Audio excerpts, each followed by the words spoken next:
오늘 주시는 하나님의 말씀은 시편 100편 1절로 5절입니다. 온 땅이여 여호와께 즐거운 찬송을 부를지어다. 기쁨으로 여호와를 섬기며 노래하면서 그의 앞에 나아갈지어다. 여호와가 우리 하나님이신 줄 너희는 알지어다. 그는 우리를 지으시니요 우리는 그의 것이니 그의 백성이요 그의 기르시는 양이로다. 감사함으로 그의 문에 들어가며 찬송함으로 그의 궁정에 들어가서 그에게 감사하며 그의 이름을 송축할지어다. 여호와는 선하시니 그의 인자하심이 영원하고 그의 성실하심이 대대에 이르리로다. 아멘. 여러분 마음 안에는 깊은 데서 우러나오는 신앙의 감사가 있으시나요? 정말 구원받은 분들의 한결같은 특징은 영혼에서 우러나오는 감사가 있다는 거예요. 내가 구원받았구나. 이 구원받은 것이 너무나 크고 너무나 감사해서 예배하러 올 때 또 나의 삶의 모든 순간에 감사합니다 주님, 감사합니다 주님, 이 마음이 있는 것이 참다운 신앙인의 내적 특징입니다. 시편 32편 1절로 2절에 보면 이 죄사함에 대한 복을 이렇게 말씀을 하십니다. 함께 읽겠습니다. 시작. 허물의 사함을 받고 자신의 죄가 가려진 자는 복이 있도다. 여호와께 정죄를 당하지 아니하는 자는 복이 있도다. 뭐가 복일까요? 죄사함 받는 것. 하나님이 그 사람의 허물을 덮어주시고 하나님이 그 사람을 정죄하지 않는 그 용서의 관계에 있는 것이 복이라는 거예요. 생각을 해보십시오. 하나님이 우리를 용서하지 않는 죄인인 상태에 있다면 모든 것의 결정자, 다시 말하면 나의 생사화복뿐만 아니라 천국과 지옥을 결정하는 그분이 나를 정죄한다고 하는 것처럼 두려운 일이 어디 있겠습니까? 그런데 정말 예수님 만나서 거듭나면 죄사함의 은총을 받아요. 허물의 사함을 받고 그 죄가 가려진 이 복. 하나님이 더 이상 정죄하지 않는 복. 이제 나는 하나님의 자녀가 되었습니다. 나는 죽어도 천국입니다. 거듭나면 이게 영혼 안에서 본능적으로 깨달아져요. 그래서 이 구원의 감격, 죄사함의 감격, 영생에 대한 이 기쁨으로 정말 감사가 우러나오는 것이 거듭난 자의 한결같은 특징입니다. 지난주에 조금 악몽을 꾸었어요. 꿈 얘기해서 죄송하지만 오늘 이 부분과 좀 연결되는 부분이 있어서 이야기하면 꿈에서 제가 사형을 당하게 된 거예요. 그냥 사형이 아니라 IS에게 붙잡혔는지 모르지만 참혹하게 제가 처형을 당해야 되는, 여기가 잘려져서 이렇게 그런 언도를 이제 받게 된 겁니다. 좀 두렵더라고요. 야, 되게 아프겠다. 병원 가서 수술하는 것도 겁내하는데 와, 어떻게 견디나 하는 마음이 제 안에 꿈이지만 생생하게 있었고, 또 가족과 이별하는 것, 특히 아내가 내가 없으면 얼마나 힘들까라는 생각이 생생하게 들면서 걱정이 되더라고요. 그러면서 유언장을 써야 되겠다 하는 마음으로, 직접 쓴 것은 아니고 이렇게 생각으로 이제 유언장을 이렇게 꿈속에서 정리를 하는데 제 안에 그러한 고백이 나왔습니다. 이제 곧 주님 나라 간다고 생각하니 마음이 설레입니다. 근데 진짜 마음이 설레이더라고요. 잠깐 고통을 당하지만, 또 사랑하는 가족과 잠깐 이별하지만, 그러나 나는 이것만 통과하면 주님 나라 갈 것이고, 또 가족도 언젠간 주님 나라에서 만날 테니까 그 설레임이 고통보다 제 마음에 더 크게 제 마음을 사로잡더라고요. 그리고는 집행당하지 않고 깼습니다. 감사합니다. 그래서 제가 이 자리에 지금 서게 되었는데요. 근데 말씀 준비하면서 화요일인가 꼼꼼인데 그게 생각나더라고요. 정말 그런 일이 생기면 내 마음이 그렇겠다 싶더라고요. 여러분, 구원받은 자, 하나님의 자녀가 된 자, 천국을 유업으로 받은 자, 그가 이 땅에서 질병에 걸리든 사업에 어려움을 겪든 어떤 일이 있다 해도, 물론 인간인지라 그런 것을 겪으면 육신의 감정, 두려움, 또 슬픔 이런 것들에서 면제되지는 않아요. 제가 겪어보니까 아무리 성령 충만해도 그 육신의 감정에서 면제되지는 않더라고요. 그런데 믿음을 가지고 생각을 하면 그 문제보다 하나님이 내게 이미 주신 그 구원과 은혜가 훨씬 크다는 것이 깨달아지기 때문에 그 아픔과 두려움을 이길 수 있는 것이에요. 그래서 구원받은 사람들이 노래할 수밖에 없고, 좋은 번역 같은 경우에는 나 같은 죄인 살리신 주의 놀라워, amazing이라고 했죠. 잃었던 생명 찾았고 광명을 얻었네. 이 노래를 부를 수밖에 없는 감격이 번연 안에 있었죠. 지난 주간에 저희 교회에서 중요한 중보기도 제목이 있었습니다. 저희 교회에서 파송한 선교사님이 중국에서 이제 그러니까 북한에서 탈북을 했는데 이제 브로커들의 어떤 속임에 잘못 들어가서 음란 화상 채팅방에 전화 상담을 하는 그러한 여성으로 갇혀있는 두 자매를 구출하는 일이 있었어요. 한 자매는 8년, 한 자매는 5년 돈 많이 벌게 하겠다고 하는 브로커의 꼬드김에 속아서 그 최창살 같은 곳에 갇혀서 계속 노예 같은 세상, 노예 같은 짐승 같은 그 일을 하고 있다가 어떻게 하나님의 은혜로 이제 그 두 자매를 탈출시키게 되었습니다.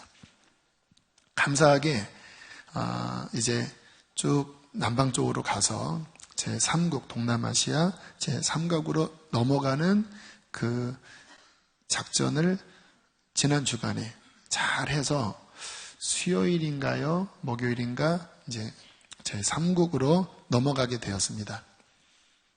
가장 중요한 것은 대사관에 진입을 하는 거예요. 근데 제가 기사를 보니까 그 전에 붙잡히면 다시 북송되더라고요.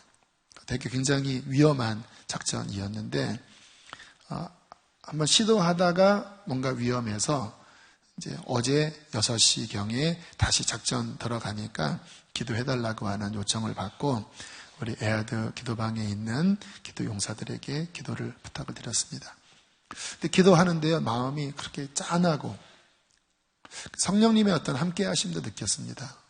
하나님, 주님께서 이들을 빼내셨는데 주님 이들을 보호해달라고. 근데 어저께 밤 늦도록 답이 없더라고요. 주님이 역사하실 것을 믿었지만 걱정이 됐습니다. 근데 새벽 4시 10분에 깨어서 카톡을 보니까 무사히 대사관에 들어가서 지금 1차 교육 받고 이제 정상적인 이제 한국으로 오는 그 과정에 들어갔다고. 그러면서 그 두 자매 중에서 한 자매가 대사관 작전하기 전에 기도 제목을 이야기했던 그 내용을 이렇게 카톡에 저에게 전달해 주었어요. 지금은 내가 한국 가는 게 기도의 1번이지만 한국에 가면 하나님 나 만나주세요. 이것을 1번으로 기도할 겁니다. 이 이야기를 하고 이제 대사관을 향하여 갔다고. 그리고 이 자매는 한국에 가면 신학을 하고 싶다고 하는 그 소망까지 비쳤다고 그래요. 또 너무 급진적인 것 같지만 복음을 전할 때 그렇게 궁금한 게 많고 그렇게 열렬하게 복음에 대하여 반응을 보였다고 그렇게 감사의 문자를 보내셨더라고요. 이 자매가 지금 얼마나 감사할까요? 일단 그 지긋지긋한 노예 생활 같은 데서 벗어났잖아요. 그리고 이 탈북한 분들이 중국이나 제3국에 있을 때 늘 초조하다고 합니다. 발각되면 북송되는 일이 생기니까 늘 그 마음에 두려움이 늘 그렇게 있대요. 그런데 지금처럼 대사관에 들어가서 한국에 오는 이 절차 속에 들어가면 그 안도의 한숨, 이제 더 이상 이렇게 위축되고 두려움 속에 살지 않아도 되는구나 하는 이 안도의 이 마음이 그렇게 좋다고 하시더라고요. 지금 그 자매들은 그 대사관에서 그러한 마음을 갖고 있을 거예요. 아마 한국에 오기까지 절차가 좀 길 수도 있고 또 당분간 좀 부자연스러운 생활을 할 수 있겠지만 이분들은 기쁘겠죠. 감사하겠죠. 이제 살았다 하는 마음. 제가 생각을 해봤어요. 이것도 그렇게 감사하지만 그 자매의 기도 제목처럼 정말 지금 마음은 열고 복음은 받아들였습니다. 근데 그것과 이 성령으로 거듭나는 것은 또 다른 차원이잖아요. 우리 교회에서 그렇게 강조하는 진짜 복음을 만나는 것, 그래서 영혼이 살아나는 것, 죄사함의 그 역사를 경험하는 것, 이 구원을 받을 때 이 자매들이 느끼는 이 감사는 아마 지금 느끼는 감사와 비교할 수 없는 엄청난 감격이 그들에게 주어질 것입니다. 여러분, 신앙은 무엇입니까? 지금 자매들이 느끼는 그 억류된 그 두려움에서 벗어난, 아니 더 중요한 죄로부터 벗어나 하나님의 자녀가 되어 영생을 얻은 이 엄청난 축복으로 인한 감사가 신앙생활이에요. 저는 주일에 이렇게 예배 오는, 특별히 주일에 오는 교인들을 이렇게 바라봐요. 왜 바라보냐면 과연 주일에 오는 성도들이 정말 하나님을 만나서 리얼 크리스찬으로서 살아가는가 라는 관점으로 이렇게 쭉 보면 좀 무거울 때가 많이 있습니다. 진짜 구원받으면 감격해야 되는데 얼굴이 이렇게 이러신 분들이 좀 많이 계셔요. 찬양이 안 나오지요. 왜? 좀 어려운 찬양일 수도 있지만 그걸 떠나서 아직 구원의 감격, 참다운 성령 충만함의 그 기쁨이 없는 분들이 참 적지 않구나. 또는 그러한 구원을 받았어도 이게 정말 주님과의 바른 신앙 관계를 유지하지 못한 채 예배가 막혀있는 분, 감사가 막혀있는 분들이 참 많구나. 오늘과 같은 이러한 말씀 제가 나누면서 제 소원은 바로 그것이에요. 하나님, 진짜 구원받은 백성으로 감사가 넘쳐나는 진짜 신앙생활하게 해주십시오. 여러분, 신앙생활은 기쁨입니다. 신앙생활은 축제예요. 성경에 보면 특별히 구약에 주님께서 절기를 이렇게 제정을 하세요. 큰 세 절기가 있죠. 유월절, 맥추절, 수장절. 각각의 절기마다 하나님께서 의미를 부여하신 중요한 특징들이 있습니다.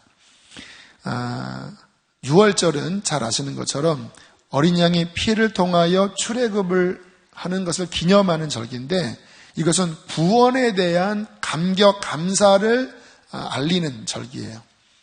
맥추절은 첫 열매, 그러니까 이스라엘은 보통 4월부터 한 10월까지 여러 농작물들을 추수하거든요.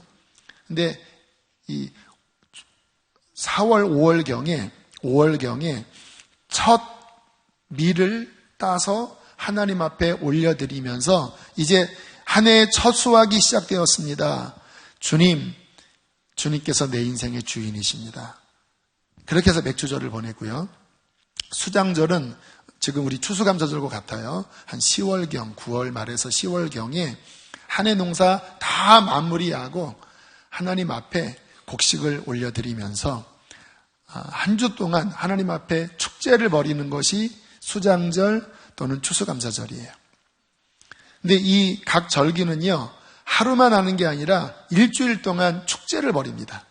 하나님 앞에 막 예식을 치르기도 하고 또 함께 춤을 추기도 하고 음식을 나누면서 한 주 동안 이들이 축제를 벌여요. 그게 이스라엘 백성들이 1년을 지내면서 꼭 지켜야 할 절기라고 성경은 말씀하셨습니다. 무슨 의미인지 아세요? 너희들이 나를 믿을 때 내가 너에게 베푼 은혜를 계속 기억해야 한다. 감사함으로 내게 나와서 너를 구원한 하나님, 내 인생에 열매를 주시는 하나님, 내 인생의 모든 길을 인도하시는 하나님을 잊지 말고 감사로 하나님 앞에 영광 돌리는 신앙생활을 해야 된다라고 말씀을 하시는 거예요. 그래서 진짜 기독교적인 신앙의 특징은 뭐냐면요, 이게 축제입니다. 한 2, 3주 전에 저희 교회 복음 인카운터 했을 때 마지막 끝 시간 한 10시 반 정도 되었을 때 이제 하루의 모든 시간이 맞춰지고 정말 이제는 더 이상 어떻게 나갈 수 없는 정도로 지쳤을 때 그때 우리가 뭐 했는지 아세요?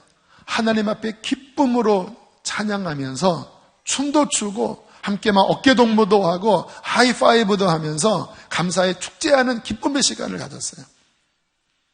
여러분, 그게 하나님이 받기를 원하시는 참다운 신앙이에요. 제가 이렇게 사랑하는 사람, 제 아내 또는 우리 아이들, 그리고 사랑하는 동역자들 이렇게 관계를 맺을 때 제가 느낀 게 하나 있어요. 언제 아빠로서 가장 기쁜지 아세요? 아이들이 기뻐할 때. 제가 우리 동역자들을 바라보면서 언제 흐뭇한지 아세요?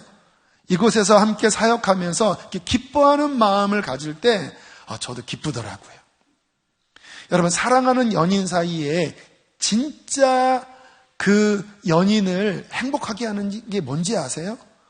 내가 그 사랑하는 대상을 바라볼 때 막 기뻐 어쩔 줄을 모를 때 그때 영광을 느끼지 않겠습니까? 만나자고 하는데 막 시간 없다고 하고 만나러 가는데 막 억지로 뭐 나와서 나 이제 가야 되는데 이런 식으로 나가면 빨리 헤어져야 합니다. 그런 경우는. 우리가 하나님을 섬길 때 하나님이 우리에게 영광을 받으시는 거는요, 기쁨으로 여호와를 섬기는 것입니다. 그게 하나님이 받으시는 참다운 신앙의 본질이에요. 일반 다른 종교는요, 뭔가 엄숙하고 이슬람은 하루에 몇 번씩 그 메카를 향하여 머리를 땅에 대고 그 주문을 외우듯이 그렇게 절을 하는데 거기에는 기쁨이 없다고 그래요. 그 선교사님 얘기 들어보니까 무슬림들은 두려움밖에 없다고 그래요. 근데 우리의 신앙은 무엇인지 아세요? 정말 구원받으면 오늘 본문과 같은 고백을 하게 됩니다. 함께 우리 1절, 2절 우리 자막으로 보겠습니다. 우리 큰 소리로 읽겠습니다. 시작. 온 땅이여 여호와께 즐거운 찬송을 부를지어다. 기쁨으로 여호와를 섬기며 노래하면서 그의 앞에 나아갈지어다. 할렐루야. 찬양하고 기뻐하면서 그 기쁨의 노래를 부르며 하나님 앞에 나아가는 거예요. 왜요? 3절 때문에 그렇습니다. 시작.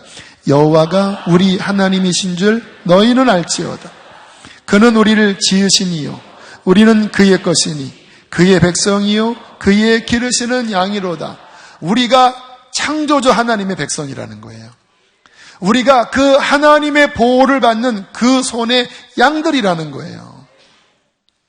이 하나님의 품 안에 있는 백성으로서 그 하나님을 기억하면서 기쁨으로 노래하면서 예배하는 것, 이게 주님과 우리와의 관계라는 것이죠. 4절 말씀 읽겠습니다. 시작. 감사함으로 그의 문에 들어가며 찬송함으로 그의 궁정에 들어가서 그에게 감사하며 그의 이름을 송축할지어다. 여러분, 주님 전에 들어가는 문이 뭐라고 그래요?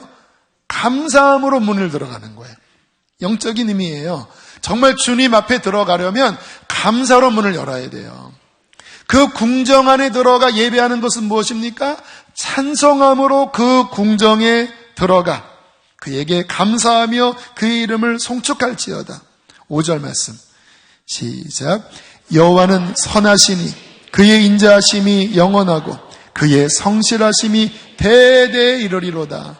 우리가 섬기는 그 하나님은 어떤 분이십니까? 선하신 하나님. 저는 이게 너무 좋아요. 만약에 내가 섬기는, 내가 만난 하나님이 강포한 하나님이라고 한다면 어땠을까? 신실하지 않는 신이라고 하면 얼마나 두려울까? 근데 제가 만난 하나님은, 제가 발견한 하나님은, 제가 성경을 통하여 깨달은 그 하나님은 선하신 분이십니다. 얼마나 선하신지. 성경에 제일 많이 나오는 그 노래가 그는 선하시며 그 인자하심이 영원함이로다. 하나님이 그 사랑, 우리를 향한 그 지극한 사랑, 하나님과 교제하다 보면 하나님의 마음을 느낄 때가 많이 있어요. 성령님을 통해서 하나님의 마음이 우리 안에 부어진다고 성경은 말씀하시거든요. 그러니까 진짜 신앙은 그 하나님과의 인격적인 교제입니다. 그래서 하나님의 마음을 느껴요. 성령 안에 있으면. 근데 그 하나님의 인격을 느낄 때면 와, 그분은 선하실 뿐만 아니라 그분은 사랑이십니다. 그 인자함이 영원해요. 우리를 얼마나 사랑하시는지. 또한 그의 진실하심이 영원함이로다. 그 하나님은 변덕을 부리는 분이 아니에요. 우리가 하나님 앞에 나아갈 때 그가 약속한 그 말씀을 붙잡고 하나님 앞에 나아가면 하나님은 신실하게 그의 약속을 지키시는 거예요. 그래서 우리가 신앙생활을 하면서 주님의 약속을 기억하고 그 약속으로 기도하는 것이 굉장히 중요한 신앙생활의 원리예요. 왜 이 약속을 붙잡을 수 있습니까? 하나님은 신실한 분이기 때문에. 그 신실함, 그의 사랑, 그의 성실, 그의 선하심, 이것을 깨달으니까 하나님을 섬기는 것이 무겁고 또 뭔가 엄숙하다기보다는 넘쳐오르는 기쁨, 넘쳐오르는 감격으로 하나님을 섬기는 것, 이것이 신앙의 원형이라는 거예요. 여러분, 이 하나님을 믿으면요, 또 하나 주어지는 마음의 기쁨이 있는데 염려가 사라진다라는 거예요. 제가 지난주에 큰 힘이 되었던 말씀 하나를 잠깐 나누고자 합니다. 잠언 3장 6절입니다. 잠언 3장 6절 함께 읽겠습니다. 시작.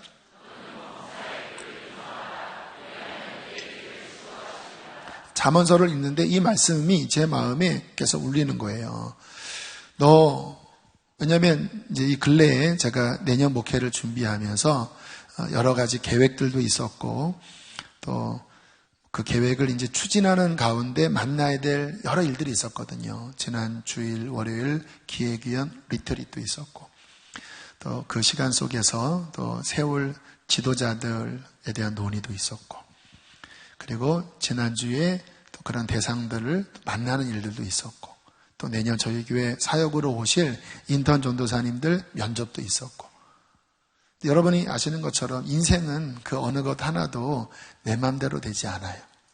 항상 변수가 있고 항상 뜻하는 거와 다르게 진행될 때가 많아요. 그게 우리한테 어려움이잖아요. 주님께서 제 안에 이런 마음을 주시는 거예요. 너는 범사에 하나님이 네 인생의 주인임을 인정해라. 네 뜻대로 하는 게 아니라 결국은 내 뜻이 이루어지는 거야. 사람이 마음으로 그 길을 계획할지라도 그 걸음을 인도하시는 이는 여호와시다. 우리는 내일 일을 알지 못해요. 우리가 계획한 것이 옳다고 볼 수가 없어요.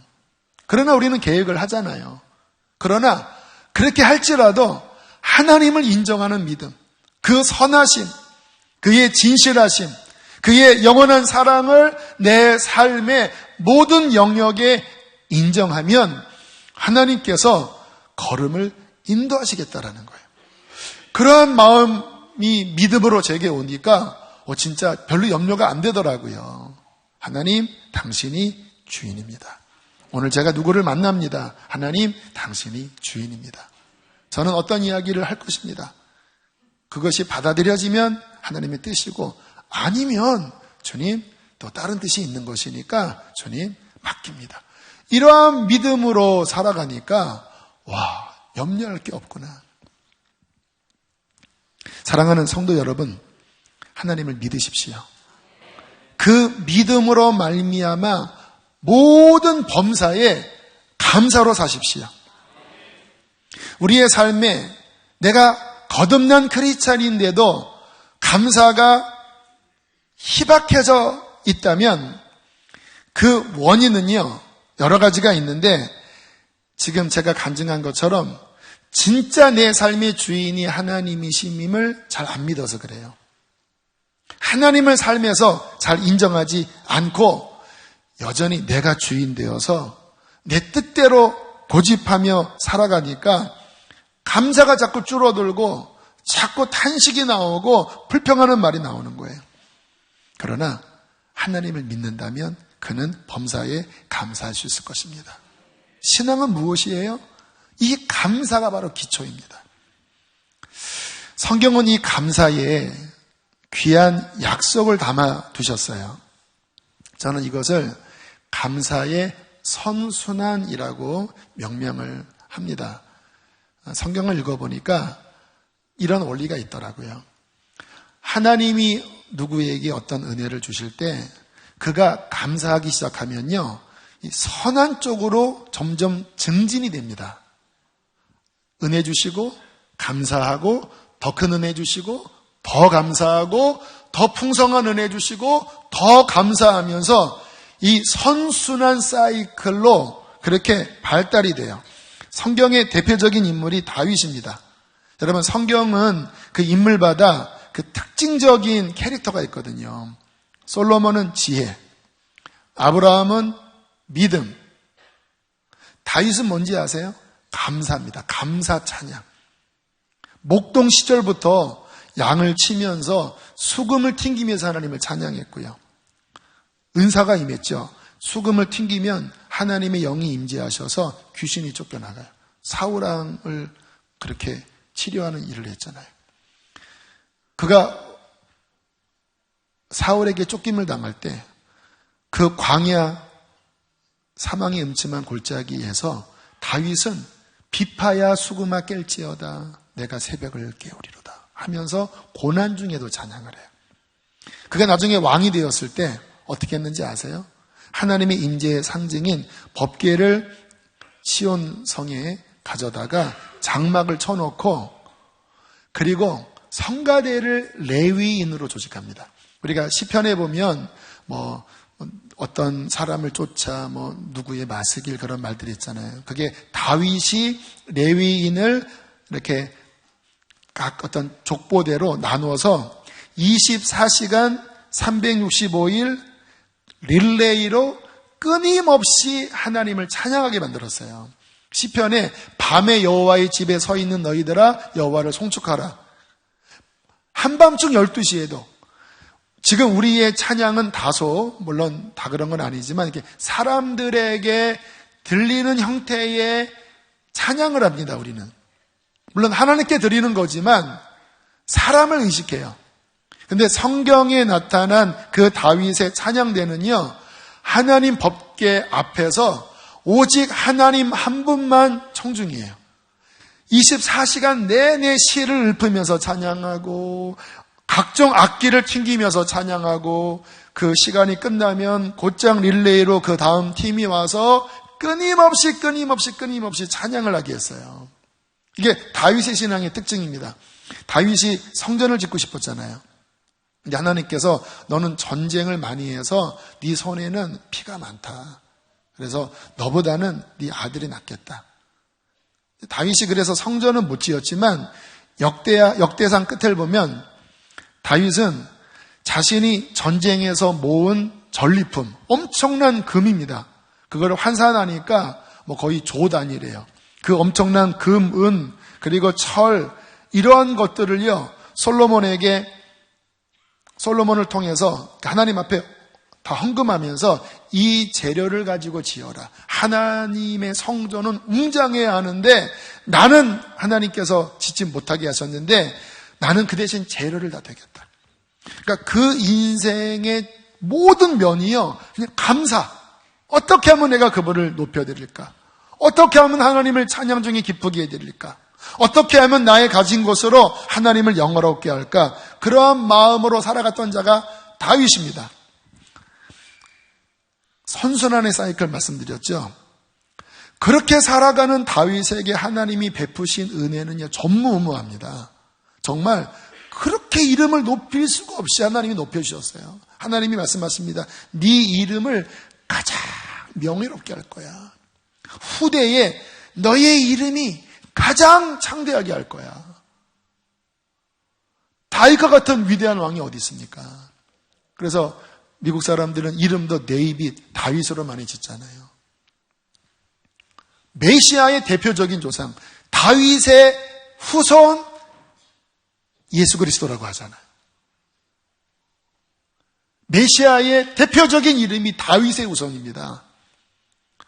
하나님이 그 다윗을 그렇게 기뻐하셨던 이유가 뭘까? 우리는 신앙생활을 하면서 이런 것들을 잘 발견하셔야 합니다. 무엇 때문에 하나님이 다윗을 이렇게 기뻐하셨을까? 다윗 안에 있는 그 감사, 자발적인 감사, 그 감사의 드림, 우리의 신앙생활에 이 감사의 선순환이 아름답게 풍성하게 되기를 축복합니다.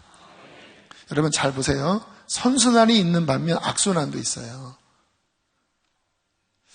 어떤 분에게 하나님께서 그렇게 감사를 통하여 막 은혜를 부어주시다가 제가 이렇게 유심히 봐요. 저는 그러한 면에서 연구를 합니다. 어떤 분이 어떻게 거듭났나? 어떤 분들이 어떻게 신앙생활을 잘 하면서 세워지는가? 또는 왜 신앙이 저렇게 지금 쓰러지고 있는가? 저는 이런 것들을 인생 교본이라고 하는 관점으로 잘 살펴봅니다. 그러면 많은 교훈들이 있어요. 굉장히 실제적인 교훈들입니다. 처음에 정말 그 어려운 가운데 하나님 만나서 막 감사하는 분들이 있어요. 그러면 하나님이 그 인생에 진짜 선순환으로 이렇게 축복하시더라고요. 그런데 어느 날 이 감사가 막히는 분들이 있어요. 이 처음 만날 때보다 분명히 지금은 더 풍성한데 감사가 이런저런 일로 불신앙으로 막히기 시작해요. 그러면요 점점 감소가 되기 시작해요. 그 삶에 누리는 은혜, 하나님의 공급 이런 것들이 점점 막히면서 이제 마지막 있는 곳조차도 쪼그라들어서 툭 떨어지는 그러한 일들을 여러 번 봤어요. 지금 혹시 이 가운데 나는 신앙생활을 해도 감사가 없어요. 나 옛날에 감사했었는데 지금은 이상하게 감사가 안 나와요. 라고 하는 분들이 계시다면 오늘 이 말씀을 주의해서 들으십시오. 여러분이 교회를 오래 다녔어도 지금 제가 말씀드렸던 이 구원의 감격에 대한 감사가 없이 의무감만으로 나왔다면 안타깝게도 당신은 아직 거듭난 자가 아니에요. 탈북해서 대사관 들어간 것만으로도 밤잠을 못 잘 정도로 감사해요. 영원히 멸망받을 영이 예수 그리스도의 보배로운 피로 실제 구원받아 성령이 임하셨고 영생이 내 안에 있고 천국이 주어졌는데 어떻게 감사가 안 나옵니까? 그분들은 이 감사의 하나님을 만날 때까지 구도자의 입장에서 하나님을 찾으십시오. 저는 이 가운데 그런 분들이 적지 않다고 생각합니다. 그러니까 아직 그분들은 하나님의 백성은 아니에요. 그러니까 이런 말씀 들으면 고개가 끄덕거려지면서도 느낌이 없을 거예요. 또 한 무리의 분들. 옛날에는 감사가 진짜 많이 나왔는데 요즘은 감사가 닫혀버렸다. 그거를 아무 일도 아닌 것처럼 보시면 안 돼요. 영혼이 심각하게 병든 거예요. 감사가 사라졌다고 하는 것은 하나님과 나 사이에 뭔가 심각한 죄의 담이 막고 있는 것입니다. 솔직히 감사는 감사하라고 이렇게 설교한다고 되는 게 아니더라고요. 정말 하나님 안에 거하면 감사는 저절로 나와요. 왜요? 성령이 우리 안에서 역동하시니까. 또 정말 나의 그 받은 은혜가 진짜 크다라는 것을 아니까 나오지요. 그런데 이 감사가 하나님과 나와의 관계가 뭔가로 인하여 막혀버리면요, 마치 태양빛이 떠도 먹구름이 가리면 빛이 내게 오지 않듯이, 그러면 감사가 사라져버려요. 자, 이러한 경우에는 어떻게 해야 될까요? 회개해야 합니다. 회개. 왜 내가 감사하지 않지? 왜 내게 기쁨이 없지? 내가 교회를 그렇게 오래 다녔어도 지금 저 목사가 말하는 그러한 감사는 내 안에 한 번도 없었어. 그러면 회개를 먼저 해야 돼요. 하나님, 주님과 나 사이에 죄담이 막혀 있습니다. 주님, 그 죄를 용서하여 주시고 깨닫게 하여 주시고 버리게 해 주십시오. 인천 방주교회 박보현 목사님, 그 매형이 실리콘밸리, 미국의 실리콘밸리에서 굉장히 잘 나가는 분이었다고 그래요. 근데 몸에 병이 들어서 이제 사형 선고 받고, 오래전 일입니다. 90년대쯤 일인 것 같아요. 기도원에 데려보냈대요. 왜냐하면 이제 가망이 없으니까. 배에는 복수가 이렇게 차서 맨 앞자리에 앉게 했대요.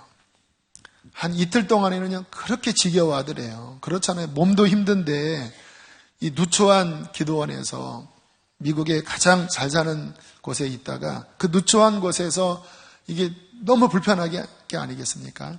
그런데 한 3일째 되는 날부터 울기 시작하더래요. 성령이 임하신 거죠.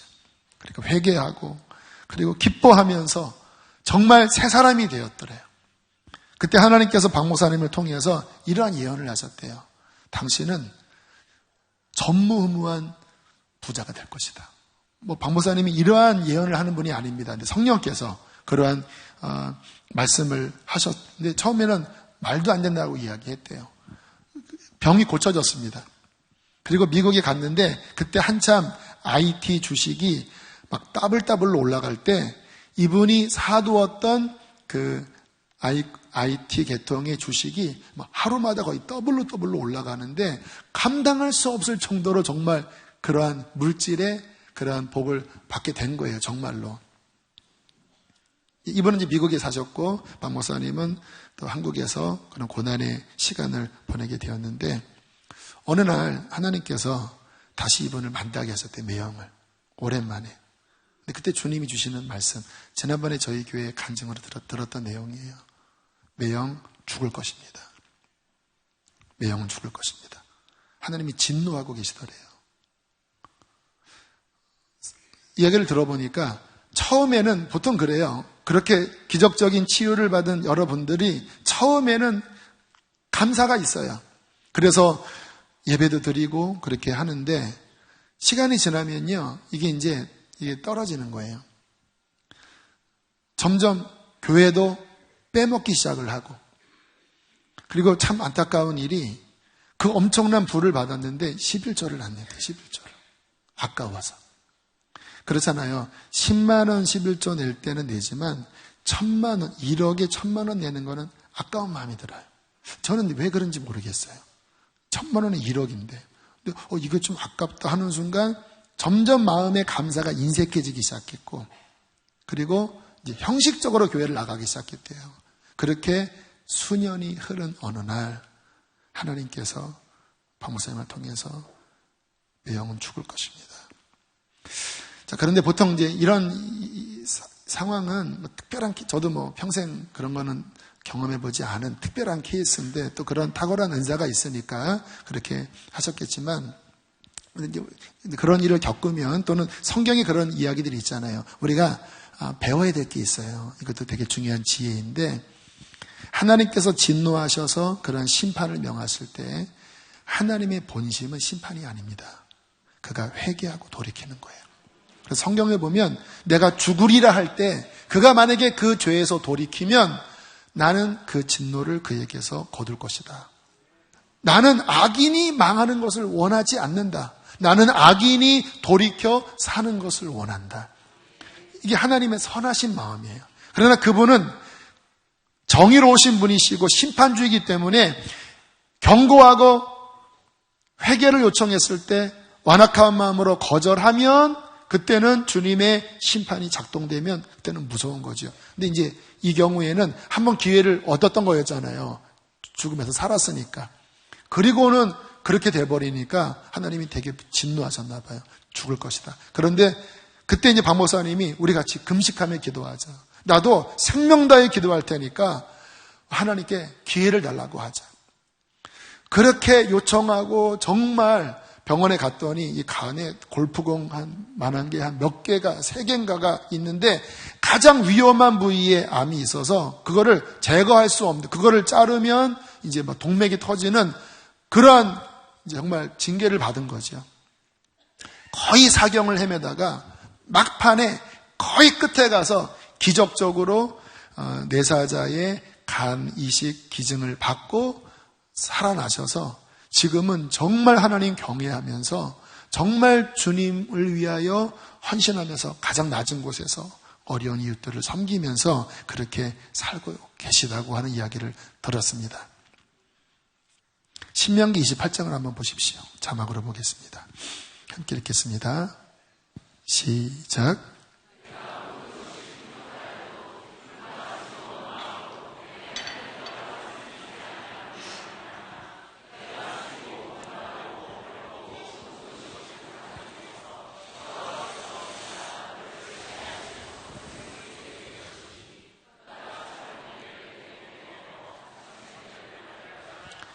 이 말씀을 들어야 할 분들은 들으십시오.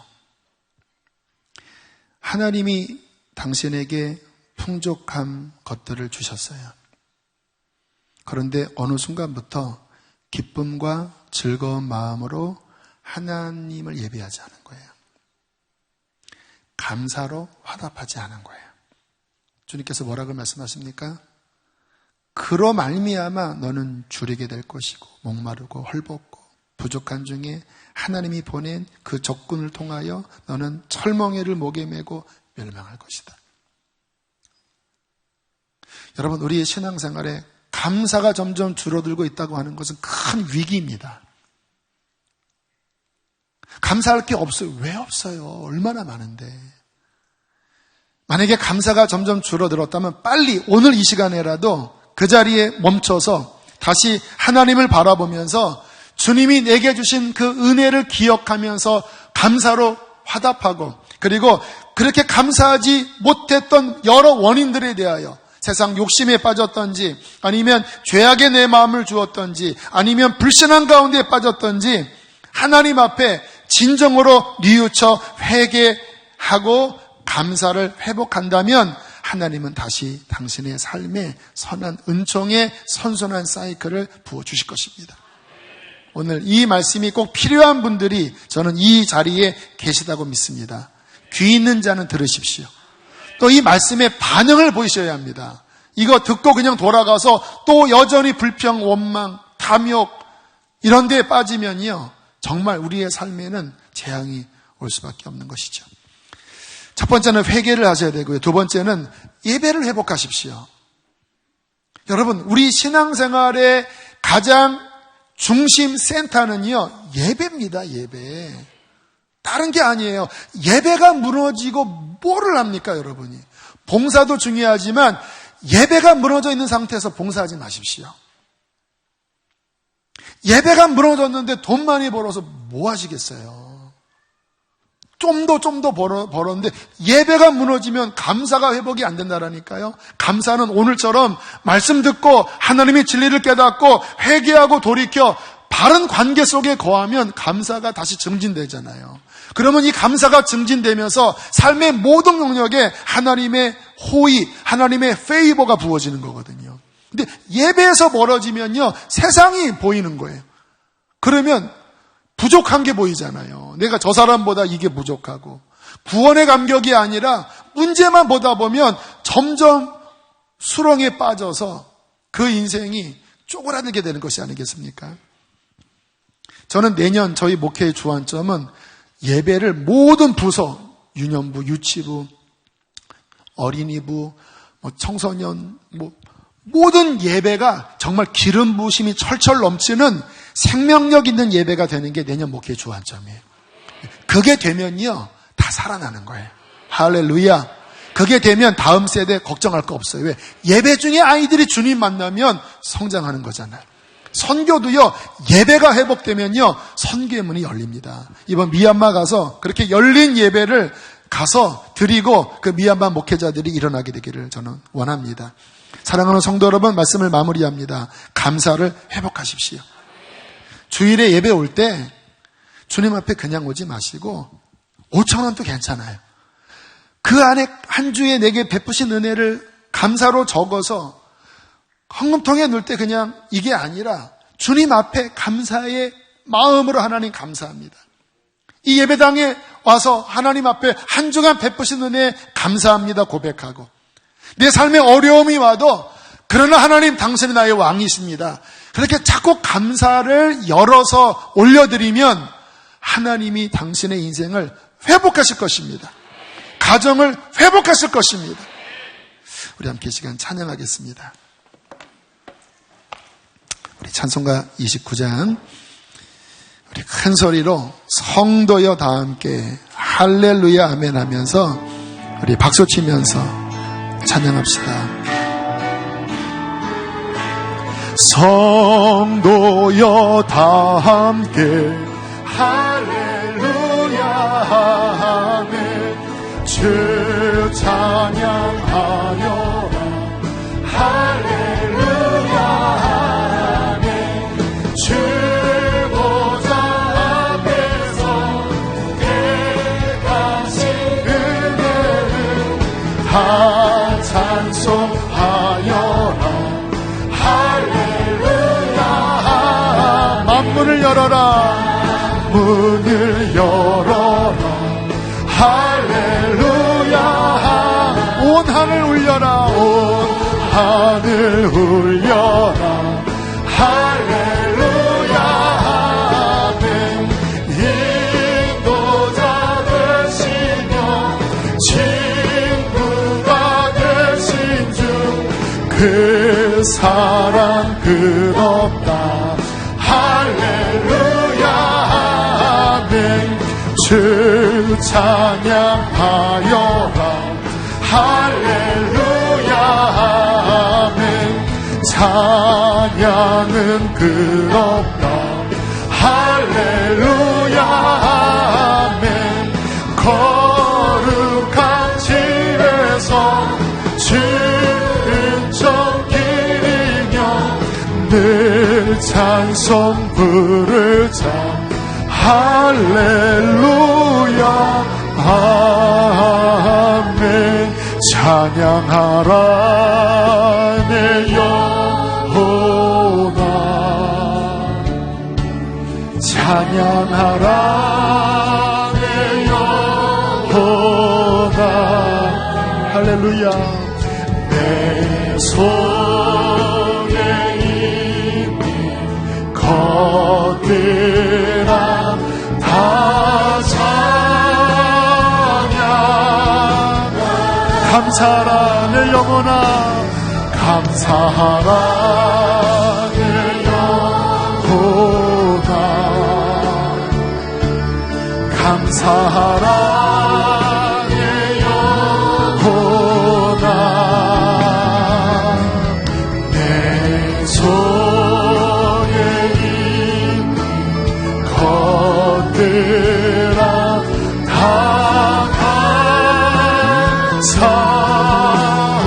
감사하라. 우리 함께 시간 기도하실 때 하나님 다시 감사를 회복하게 하여 주십시오. 주님 앞에 전심을 다하여 감사하겠나이다. 모든 죄악들을 다 아버지 회개하오니 다 아버지 하나님 씻어주시고 내 평생 오직 하나님 앞에 감사의 단을 쌓으며 살게 하여 주시옵소서. 우리 주여 한번 부르시고 기도하시겠습니다. 주여 여호와께 감사하라. 감사로 제사 드리는 자가 하나님을 영화롭게 하나니 그 행위를 옳게 하는 자에게 내가 하나님의 구원을 보이리로다.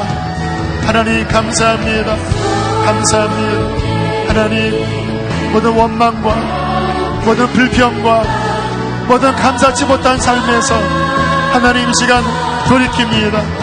하나님 이른 아침부터 밤늦게까지 감사하며 살겠나이다.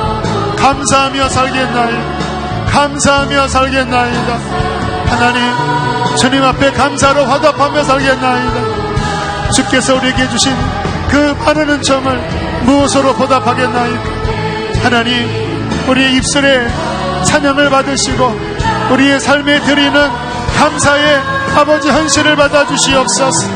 여호와께 감사하나이다. 주님, 영광을 올려드립니다. 무너진 감사가 회복될지어다. 식어져가는 감사의 열정이 회복될지어다. 할렐루야, 할렐루야. 하나님 높여드립니다. 하나님 찬양합니다. 할렐루야, 할렐루야, 할렐루야. 하나님 감사합니다. 하나님 감사합니다. 더 기도하실 분들은 예배 후에도 더 여러분 자리에서 더 깊은 감사의 단을 회복하시다가 돌아가시면 좋겠습니다. 하나님, 식어져가는 감사의 열정을 다시 일으킵니다. 주님이 우리에게 베푸신 은혜가 얼마나 큰지요. 하나님, 감사로서 늘 화답하게 하여 주시고 하나님의 은혜를 늘 기억하며 기쁨으로 여호와를 섬기게 하여 주십시오. 우리의 삶에 문제가 있지만 하나님, 나는 그 문제에 함몰되지 않습니다. 왜냐하면 여호와는 선하시고 그 인자하심이 영원하기 때문입니다. 그 믿음으로 날마다 하나님을 인정하게 하여 주시고 하나님 앞에 감사의 아름다운 향을 올려드리는 귀한 믿음의 백성들 되게 하여 주십시오. 하나님, 귀한 예물을 봉헌합니다. 사랑하는 성도들이 한 주간 모은 아버지 재물을 빈소 들고 오지 아니하고 감사의 고백으로 또 10의 1조로 또 여러 제목 선교의 헌금으로 아버지 앞에 올려드립니다. 하나님 기쁘게 받으시고 오늘 말씀처럼 감사의 선순환이 더 풍성하게 아버지 이루어지도록 하나님의 호의를 더욱더 부어주십시오. 그리하여 우리의 인생이 하나님의 영광의 찬양이 되어지게 하여 주시고 우리의 발걸음이 하나님께 드리는 예배의 발걸음 되어지게 하여 주시옵소서. 몸이 아픈 자들이 있습니까? 하나님 치료하여 주십시오. 가족들이 아버지 먼 곳에 있습니까? 그들을 지켜 주시옵소서. 이제는 우리를 죄에서 건지신 예수 그리스도의 은혜와 하늘아버지의 그 크신 사랑과 성령의 교통하심이 감사로 돌아가는 주의 백성들에게 영원토록 함께 하시기를 축원하옵나이다. 아멘.